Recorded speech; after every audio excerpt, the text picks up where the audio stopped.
احنا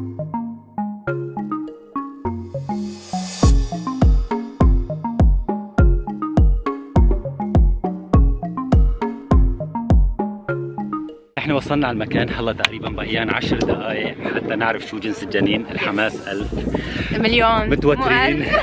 طوني هون معنا كمان عم بستنى. كريس ما عم تفوت اي لحظه بالتصوير. انا هون انستغرام.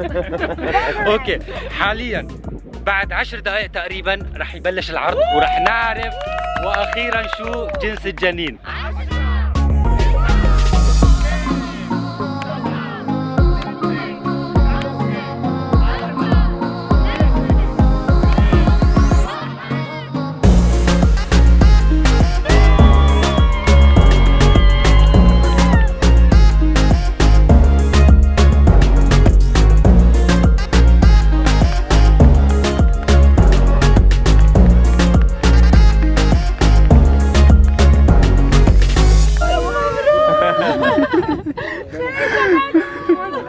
لك هاللوش حلو وراكم. لك ألف مبروك مبروك مبروك مبروك. واو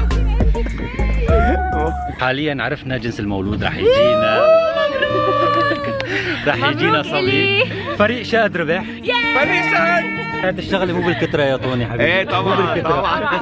نحن مع انه كنا كتار بس خسرنا، بس مع ذلك انا مبسوط كثير. الشعور كان رائع. ما بعرف كيف شهد فكرت او توقعت انه رح يجينا صبي. احساس الام عن جد فعلا. لا هلا صرت دايماً امن صح. باحساس الام على فكره. نحن يلا حاليا رجعنا على البيت، ما حبينا ننهي الفيديو هنيك بالاهرامات بعد ما عرفنا جنس البيبي. يس حبينا نكون بالبيت ننهي الفيديو على هدوء كثير. هي الذكرى رح تكون مميزة بالنسبة لي ولسياماند وللبيبي بعد ما يكبر. تخيلوا يشوف الفيديو كمان، اكيد حيشوفوا الفيديو لما يشوف يكبر. الفيديو لما يكبر انه شو هذا الفيديو عرفنا إلك. جنس المولود. فيديو تبعه صار على الاهرامات على مكان اثري تقريبا عمره ناس بيقولوا 3000 سنه وناس بيقولوا 7000 سنه، يعني شيء مو قليل ابدا وما حدا عملوا قبل هالمره.